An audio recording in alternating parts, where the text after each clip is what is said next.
എൻ്റെ പേര് ഡോക്ടർ ഉണ്ണികൃഷ്ണൻ എന്നാണ്. ഞാൻ SUT ഹോസ്പിറ്റൽ പട്ടത്തെ പ്രധാന വാസ്കുലർ സർജനാണ്.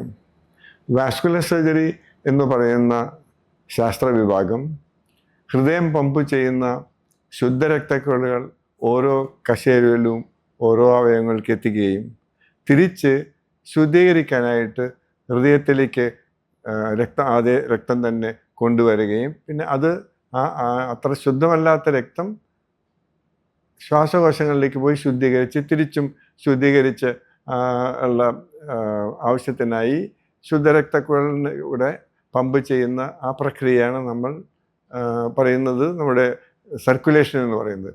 ഇതിൽ ശുദ്ധരക്തക്കുഴലിൻ്റെ പലതരത്തിലുള്ള അസുഖങ്ങൾ വരാം. കൂടുതലായിട്ടും ജീവിതശൈലി രോഗങ്ങളെന്ന് പറയുന്ന ഈ കൊളസ്ട്രോൾ അല്ലെങ്കിൽ കൊഴുപ്പിൻ്റെ അംശം ശുദ്ധരക്തക്കുഴൽ, അതായത് തലച്ചോറിലേക്ക് പോകുന്ന രക്തക്കുഴൽ കരോട്ടിഡ് ബ്ലഡ് വെസൽ എന്ന് പറയും, ഇവിടെ കഴുത്തിലുള്ളതാണ്.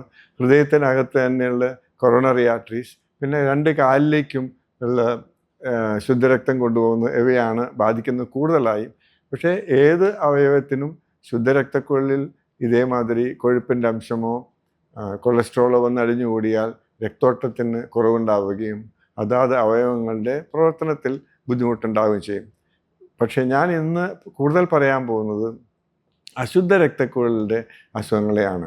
അത് സാധാരണയായി ശുദ്ധരക്തക്കുഴലിൻ്റെ അസുഖത്തിനെ അപേക്ഷിച്ച് കുറച്ച് കുറവായിട്ടാണ് കാണുന്നത്. അതിൽ പക്ഷേ വെരിക്കോസ് വെയിൻ എന്ന് പറയുന്നത് നമ്മൾ മനുഷ്യന്മാർ തീർച്ചയായിട്ടും 2 കാലിൽ നിൽക്കുകയാണ്. ആ ഗ്രാവിറ്റിയുടെ അനുസരിച്ച് നമുക്ക് കാലിലേക്ക് ഞരമ്പ് തടിപ്പ് വരുന്നതാണ്. അത് സാധാരണയായി അത്ര ഒരു വളരെ പ്രയാസമുണ്ടാകുന്നതോ ജീവന് തന്നെ അപകടം സാധ്യതയുള്ള ഒരു അസുഖമല്ല. തിരിച്ച് deep vein thrombosis, venous thrombosis എന്ന് പറഞ്ഞ അശുദ്ധ രക്തക്കുഴലിൽ രക്തോട്ടം നിന്ന് അവിടെ രക്തം കട്ട പിടിച്ച് ഉണ്ടാവുന്നതാണ് venous thrombosis, deep vein thrombosis എന്ന് പറയും. ഈ ഡീപ്പ് വെയിൻ ത്രോംബോസിസ് സാധാരണയായി ആസ്പത്രിയിൽ അഡ്മിറ്റ് ചെയ്ത് കിടക്കുന്ന രോഗികളിലാണ് ഒരു 10 പേരിൽ 8 or 9 പേർക്ക് അസുഖം ഉണ്ടാകുന്നത്. അതിന് പല കാരണങ്ങളുണ്ട്. ഒന്ന്, അവർ ആസ്പത്രിയിൽ ചിലപ്പോൾ എഴുന്നേറ്റ് നടക്കാൻ പറ്റാത്ത അവസ്ഥയിലായിരിക്കാം, ഓപ്പറേഷൻ കഴിഞ്ഞ് കിടക്കുന്ന ആളായിരിക്കാം, ഒരു കയ്യോ കാലോ പ്രത്യേകിച്ച് കാല് പാരലൈസ് ചെയ്ത് അവർ സ്ട്രോക്ക് മാതിരി വന്ന് കിടക്കുന്നതായിരിക്കാം.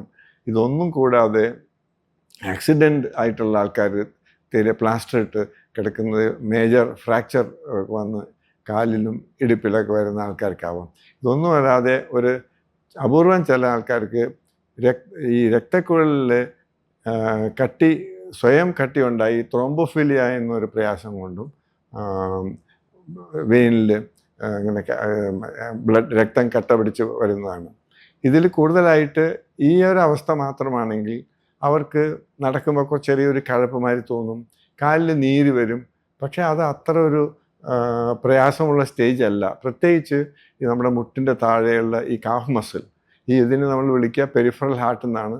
നമ്മൾ നടക്കുമ്പോൾ ഓടുമ്പോഴൊക്കെ കൂടുതൽ ഇരട്ടി ബ്ലഡ് അതിലേക്ക് ചെല്ലുകയും അത്രയും രക്തം തിരിച്ചു വരികയും വേണം. അവിടെയാണ് അധികം ഉണ്ടാവുക. പക്ഷേ ഈ രക്തക്കുഴൽ അശുദ്ധ രക്തക്കുഴലിലെ രക്തം കട്ട പിടിച്ചത് ചില രോഗികൾ, അതായത് 10ൽ ഒരാൾക്കോ മാക്സിമം 2 പേർക്കോ അത് കണ്ടുപിടിക്കാതെ ഇരിക്കുകയും അതിനുള്ള ചികിത്സ, അതായത് ബ്ലഡ് തിന്നേഴ്സ് ഉപയോഗിച്ച് ആൻറ്റികോഗുലൻസ് എന്ന് പറയും, അത് ഇഞ്ചക്ഷനായിട്ടോ ഗുളികയായിട്ടോ കഴിക്കാതിരിക്കുകയും ചെയ്യുകയാണെങ്കിൽ എന്ത് പറ്റുമെന്ന് വെച്ചാൽ അത് കൂടുതൽ ഈ രക്തക്കുഴലിലേക്കിടെ മുകളിലേക്ക് പോയി ഹൃദയത്തിലേക്ക് പോയി ശ്വാസകോശത്തിൽ പോയി ശ്വാസകോശത്തിലെ പൾമണറി എംബോളിസം എന്ന് പറയുന്ന ഒരു പ്രയാസം, അത് പലർക്കും ഒരു 50% ആൾക്കാർക്ക് അത് ജീവൻ തന്നെ നഷ്ടപ്പെടാനൊരവസ്ഥ വരാം. ഇതിന് രണ്ടിനുമുള്ള ട്രീറ്റ്മെൻറ്റ് എന്ന് വെച്ചാൽ ആൻറ്റികോഗുലൻസ് അല്ലെങ്കിൽ ബ്ലഡ് തിന്നേഴ്സ് ഉപയോഗിക്കണം. അത് ഓപ്പറേഷൻ കഴിഞ്ഞതോ അല്ലെങ്കിൽ ആക്സിഡൻറ്റ് വന്നതോ വെൻറ്റിലേറ്ററിൽ കിടന്ന് വന്നതോ ഒക്കെ ആണെങ്കിൽ അതിനൊരു 3 മാസം 6 മാസം കഴിച്ചാൽ മതിയായിരിക്കും. പക്ഷേ ഇപ്പോൾ ക്യാൻസർ ഉള്ള രോഗികൾക്ക് ഇത് കൂടുതൽ വരാൻ സാധ്യതയുണ്ട്. മേജർ ഓപ്പറേഷൻ കഴിഞ്ഞാൽ വരാൻ സാധ്യതയുണ്ട്. അവർക്കൊക്കെ കുറച്ച് നീണ്ട കാലം തന്നെ മരുന്ന് കഴിക്കേണ്ടി വരും. ഈ പൾമണറി എംബോളിസം കണ്ടുപിടിക്കാനായിട്ട് ബുദ്ധിമുട്ടാണ്. പെട്ടെന്നാണ് രോഗിക്ക് അപകടം സംഭവിക്കുക. അത് വന്നാൽ നമ്മൾ ഒരു പക്ഷേ ഈ IVC ഫിൽട്ടർ എന്നുള്ള ഈ രക്തം കട്ട പിടിച്ചത് ശ്വാസകോശത്തിലേക്കും ശ്വാസകോശത്തിലേക്ക് രക്തം കൊണ്ടുപോകുന്ന രക്തക്കുഴൽ തടസ്സം വരാതിരിക്കാനും നമ്മളൊരു IVC ഫിൽട്ടർ ഇടുന്നതാണ്. അത് ആ അവസ്ഥ മാറിക്കഴിഞ്ഞാൽ നമുക്ക് ആ IVC ഫിൽട്ടർ എടുത്ത് മാറ്റാവുന്ന ഒരു ടെമ്പററി IVC ഫിൽട്ടർ എന്ന് പറഞ്ഞൊരു സാധനം കൂടെ ഉണ്ട്. അപ്പോൾ ഇത്രയാണ് എനിക്ക് പറയാനുള്ളത്. അശുദ്ധ രക്തക്കുഴലിലെ അസുഖങ്ങൾ ശുദ്ധരക്തക്കുഴലിലുണ്ടാകുന്ന അസുഖങ്ങൾ തീർച്ചയായിട്ടും വ്യത്യസ്തമാണ്.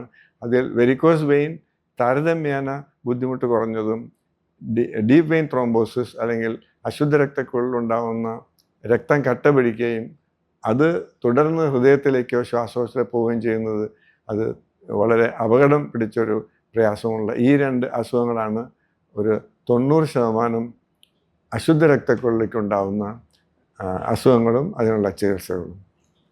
നന്ദി, നമസ്കാരം.